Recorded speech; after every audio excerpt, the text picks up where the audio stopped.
ช่วงนี้ก็เป็นโอกาสดีของคนลาวของชาวลาวทุกคนเนาะพี่น้องเนาะที่จะมีโอกาสไปเฮ็ดงานแทนแรงงานกัมพูชาเนาะพี่น้องสตุกะเบิ่งคลิปหลายคลิปเนาะพี่น้องเนาะก็เห็นแบบว่าคนลาวเฮานี่สบายดีพี่น้องสวัสดีค่ะพี่น้องจ้ามื้อนี้ก็มาพบพ้อกับ2บ่าวดอนสาวตุกอีกแล้วมาพ้อกันในยามอากาศเช้าๆเนาะพี่น้องเนาะประมาณ 7:00 น 8:00 นเนาะพี่น้องมาพ้อกันในช่วงยามไร่ยามนาเนาะพี่น้องเนาะแสงแดดก็สิเจิดจ้าจักหน่อยเนาะพี่น้องมื้อนี้สตุกะมาอัดคลิปอยู่ห้องเนาะพี่น้องเนาะสตุบ่ได้ออกไปข้างนอกเด้อเพราะว่าข้างนอกก็แดดเนาะพี่น้อง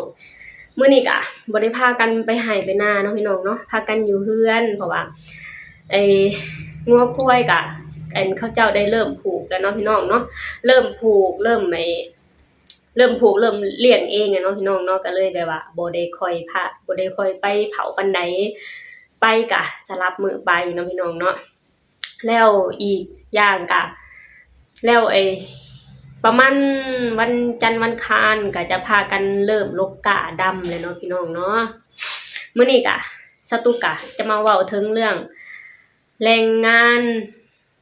ไปทำงานอยู่ไทยเนาะพี่น้องเนาะคือช่วงนี้ก็เป็นช่วงแบบว่าแรงงานกัมพูชาเนาะพี่น้องแรงงานกัมพูชาเขาเจ้าก็เริ่มอพยพเริ่มกลับบ้านของเจ้าของกลับบ้านเกิดของเจ้าของเนาะพี่น้องเนาะทางในประเทศไทยก็แบบว่าต้องการแรงงานเนาะพี่น้องเนาะก็คือแบบว่าช่วงนี้ก็เป็นโอกาสดีของคนลาวของชาวลาวทุกคนเนาะพี่น้องเนาะที่จะมีโอกาสไปเฮ็ดงานแทนแรงงานกัมพูชาเนาะพี่น้องสตุกะ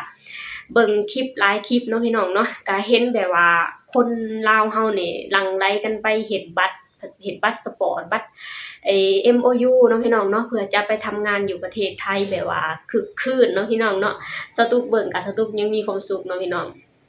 มีความสุขแหละก็แบบว่าดีใจเนาะพี่น้องดีใจแทนคนลาวทุกคนที่มีโอกาสไปทำงานอยู่ประเทศไทยเนาะพี่น้องเนาะแล้วก็อีกอย่างก็เอื้อยน้องของสตุกะตอนนี้ก็ยังทำงานอยู่ไทยอยู่เนาะพี่น้องเนาะสตุกก็เลยแบบว่ามี สตุกะดีใจเนาะพี่น้องเนาะที่ได้ยินข่าวแบบนี้แบบว่าช่วงนี้น่ะเป็นโอกาสนาทีทองเนาะพี่น้องเนาะที่คนลาวเฮาน่ะจะมีโอกาสไปทำงานอยู่ประเทศไทยหลายที่สุดเนาะพี่น้องเนาะเพราะว่าตอนนี้ก็ทางประเทศไทยเพิ่นก็ต้องการแรงงานเนาะพี่น้องเนาะแล้วสตุกะเชื่อว่าคนลาวนี่แบบว่าคนลาวนี่ 99% ที่อยากไปทำงานอยู่ประเทศไทยเนาะพี่น้องเนาะเพราะว่าประเทศไทยนี่เป็นประเทศที่แบบว่าแนวใดอะในความรู้สึกของสตุกน่ะเป็นประเทศที่ปลอดภัยแล้วก็เป็นกันเองอบอุ่นแล้วก็อาหารการกินก็คล้ายๆคือกับประเทศลาวเนาะพี่น้องเนาะสตุกะบ่มีหยังเว้าหลายเนาะพี่น้องเนาะสตุกะอยากแบบว่าอยากขอแนะนำทางคนลาวที่ตั้งใจจะไปทำงานอยู่ประเทศไทยก็อยากขอให้พ่อแม่พี่น้องน่ะเริ่มเฮ็ดบัตรเฮ็ดเบอร์เนาะพี่น้องเนาะเฮ็ดบัตร MOU เฮ็ดบัตร MOU แบบว่าให้ถูกต้องตามกฎหมายที่ทางไทยเพิ่นกำหนดให้เนาะพี่น้องเนาะแบบว่าเฮ็ดให้ถูกต้องตามกฎหมายอย่าลักลอบไปแบบผิดกฎหมายเด้อพี่น้องเพราะว่าแบบว่าทำเฮ็ดบัตรนี่ก็มันก็จะส่งผลดีต่อทางตัวเองเนาะพี่น้องเนาะส่งผลดีต่อเจ้าของบัตรส่งผลดีต่อคนลาวคือว่าแบบว่าเฮามีบัตรถูกต้องตามกฎหมายเฮาไปทำงานอยู่บ้านเพิ่นเมือนเพิ่นเฮาก็ต้องเฮ็ดไปตามกฎหมายที่เพิ่นวางไว้เนาะพี่น้องเนาะแล้วก็มันจะส่งผลดีต่อตัวของเจ้าของบัตรเองเนาะพี่น้องเพราะว่าเจ้าตุกะตอนที่เจ้าตุกไปทำงานเจ้าตุกะมีบัตรถูกต้องตามกฎหมายการที่มีบัตรถูกต้องตามกฎหมายนี่มันจะส่งผลดีเนาะคือแบบว่ายามเฮาเจ็บเฮาเป็นเฮาก็ไปหาหมอแบบบ่ต้องเสียเงินเนาะพี่น้องเนาะจะเสียแต่เงินค่ารถเนาะพี่น้องคือแบบว่าประกันสังคมเพิ่นจะรับผิดชอบ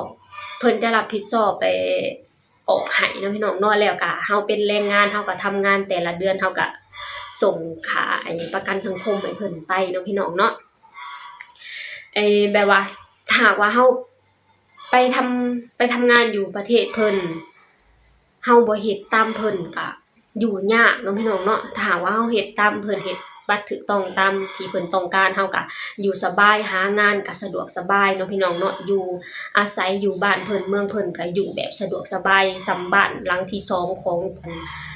ส่ำบ้านหลังที่2เลยเนาะพี่น้องเนาะอันนี้ก็แบบว่าสตุกะมั่นใจแล้วก็เชื่อใจว่าทางประเทศไทยทางประเทศไทยน่ะเพิ่นจะยินดีต้อนรับเพิ่นจะยินดีต้อนรับแรงงานลาวที่จะทำงานอยู่ประเทศไทยเนาะพี่น้องเนาะเพราะฉะนั้นก็เฮาเป็นคนลาวเฮาก็อยากไปทำงานอยู่บ้านเพิ่นเมืองเพิ่นเฮาก็ต้องเฮ็ดตามเพิ่นเนาะพี่น้องเนาะเพราะว่าสตุกก็เชื่อว่าแบบว่าคนลาวนี่ก็อยากไปทำงานอยู่ประเทศไทยนี่หลายเนาะพี่น้องแต่ยังบ่มีโอกาสเพราะว่าแบบว่าอยากไปแต่ยังบ่มีงานรองรับก็บ่ได้ไปเนาะพี่น้องเนาะแล้วช่วงนี้ก็เป็นช่วงนาทีทองเลยก็อยากให้พ่อแม่พี่น้องน่ะไปช่วงนี้เนาะพี่น้องเนาะแต่ต้องเฮ็ดบัตรให้ถูกต้องตามกฎหมายเด้อพี่น้องสตุกะบ่มีอิหยังเว้าหลายเนาะพี่น้องเนาะสตุก็อยากขอให้พ่อแม่พี่น้องไปทำงานอยู่ประเทศเพิ่นก็ขอให้ตั้งใจทำงานให้เพิ่นอย่างเต็มที่เท่าที่เพิ่นจ่ายค่าแรงให้แรงงานเท่าที่เพิ่นจ่ายค่าแรงให้เนาะพี่น้องเนาะแบบว่าให้สบายใจทั้ง2ฝ่ายเนาะทางเฮาก็ตั้งใจเฮ็ดงานให้เพิ่นทางเพิ่นก็จ่ายเงินให้เฮาเนาะพี่น้องเนาะเพราะว่าถ้าหากว่าสิมาหาอยู่บ้านเฮาก็คือที่รู้ๆกันเนาะพี่น้องว่าค่าแรงถูกของแพงเนาะพี่น้องแล้วไปทางไทยน่ะเพิ่นให้ค่าแรงสูงกว่าอยู่ลาวอยู่แล้วเนาะพี่น้องเนาะก็อยากให้พ่อแม่พี่น้องก็ไทยไปทำงานอยู่ประเทศเพิ่นก็ขอให้ตั้งอกตั้งใจเนาะพี่น้องเนาะแล้วก็ไปแบบให้ถูกต้องตามกฎหมายเด้อพี่น้องโอเค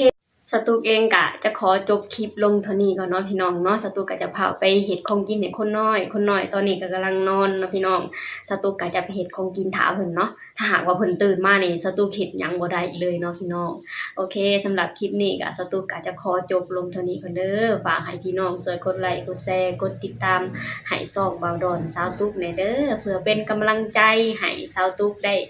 สร้างคลิปเฮ็ดคลิปใหม่ๆมาให้พ่อแม่พี่น้องได้เบิ่งเนาะพี่น้องเนาะสำหรับคลิปนี้ก็สาวตุ๊กก็จะขอไปก่อนสบายดีสวัสดีค่ะ